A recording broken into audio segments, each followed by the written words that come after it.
Okay, people, we have reached some dark times. Bleach, Thousand Year Blood War was just the beginning. The anime industry right now is hitting a new wave, a new avenue, and honestly, this is going to be major because now we have a distributor that is definitely showcasing, oh, okay, now we got a new player in the game. Because in case you don't know about the anime industry, it has definitely been growing, but the amount of companies has been shrinking because Sony has been, to a certain degree, gobbling up a lot of these smaller companies, a lot of these smaller distributors, and essentially creating dang near a monopoly. There's still a few players out there. There's still Sentai Filmworks, although I believe they were bought up alongside with their High Dive streaming platform. They were bought up by, it was AMC if I'm not mistaken. So there's still a couple of things out there, but for the most part you got Crunchyroll that is backed by Sony,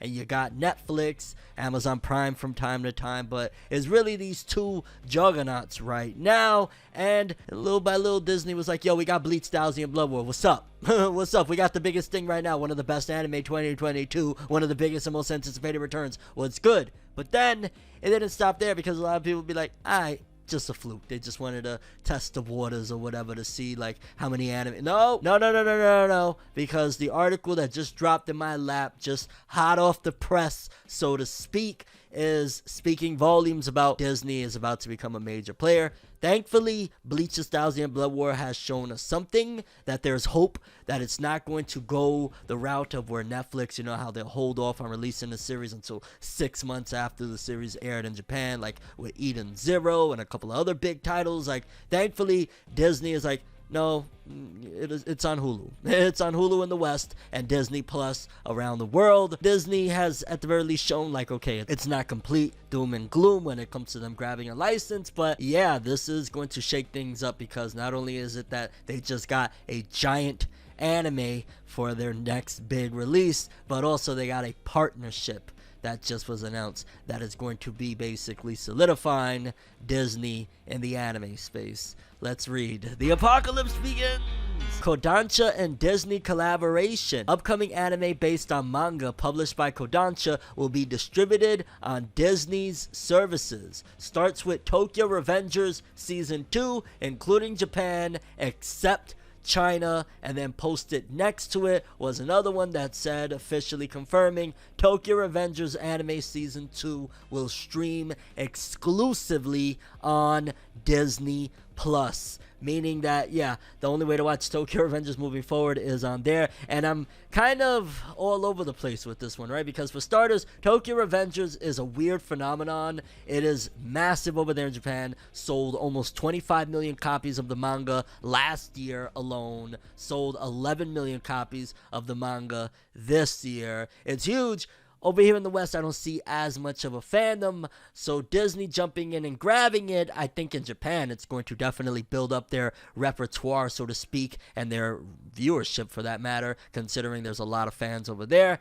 In the West, they throw it on Hulu. It might be another title that, like, yo, people are going to watch, but Tokyo Revengers just isn't as huge outside of Japan. So maybe this could be a play at building in Japan, or it could just be a play at building in general, like, hey, we got some big titles. You may not like the Tokyo Revengers series, but there's the big old Bleach, Thousand Year Blood War, and then so on and so forth. And I'm going to throw my 2 cents in saying, while Disney, we've seen a lot of history of things that is very unfortunate for franchises that they have gotten involved with, no question, but it also provides a healthy competition where we're at right now in the scene in terms of, okay, now Sony has another problem. Like, if this is Disney full on straight up saying like, yo, we got a collaboration with Kodansha, meaning we could get exclusivity with Attack on Titan next. Just think about it, final season Attack on Titan, Hulu exclusive. They're just building up little by little that they're going to have anime fans, although if history tells us anything is that in the end Disney will win, but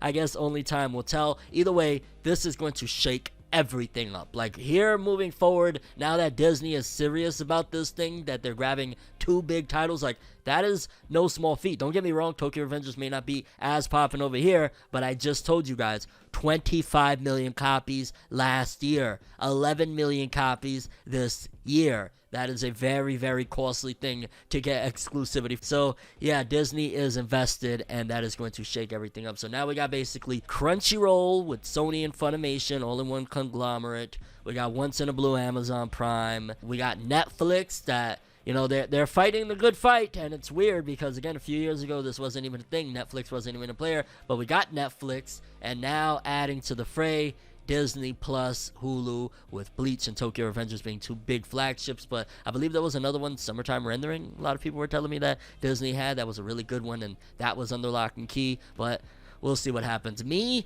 personally, I'm a massive Tokyo Revengers anime fan. I absolutely love the Tokyo Revengers anime. I hope that they throw that on Hulu too. Like, I hope it's not only Disney Plus, because I ain't getting that for Tokyo Revengers. I ain't gonna lie. Like, I love Tokyo Revengers anime. I don't love it to go. Like, Hulu is a very easily accessible avenue. Boom, Bleach is on there as well. We could go with that. I don't think I'm going for Disney, but again, they might, you know, implement in different areas. Like, okay, Disney Plus outside. And I know it sounds selfish as hell because I want everybody to be able to experience this, but yeah, I don't think Tokyo Revengers will be on Crunchyroll anymore either, right? Like, probably very close to the release, they're gonna remove it from Crunchyroll, so expect that one. Don't get crazy when you see, like, what happened? They deleted Tokyo Revengers. What's going on?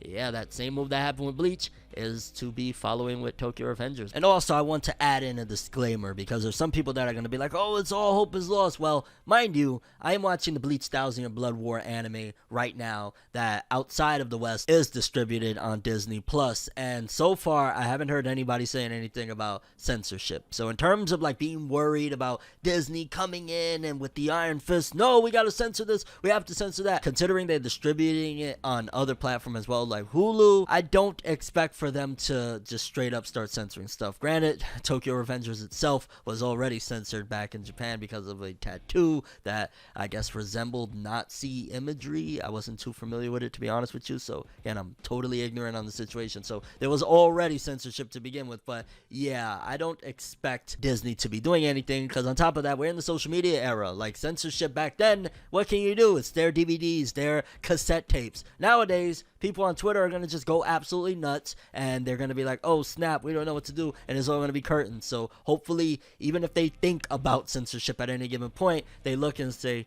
wait a minute, hey, we're gonna get all behinds handed to us if we try to go that route. So I don't expect censorship either with Disney, but that's now. You know what I'm saying? Like, they win the war that is clearly happening right before our eyes, the streaming wars for anime. Things in the future could be different, but for now, at the very least, adding in an extra healthy environment of competition, it is what it is. And yeah, I really want to watch Tokyo Revengers. Again, above all else though, Kodansha and Disney, man, like, they trying to run there. They were like, I bet y'all got that Bleach connection with Shueisha. I bet that's big money. We're gonna do a whole partnership with y'all. Y'all want to spend money with us? Y'all want to spend money with Nihon? You're gonna spend money with us here. We got partnerships going, so it could be a good thing as well in terms of investment dollars, right? Like, hey, it won't be all bad. Like, hey, we should get better art and animation, right? Only time will tell. That's all I have for this one. I'm ForneverWorld, and as always, people, have an awesome day. Subscribe and hit that bell to get more. Yeah, because this story is definitely going to develop, and I will report it to you as soon as it drops.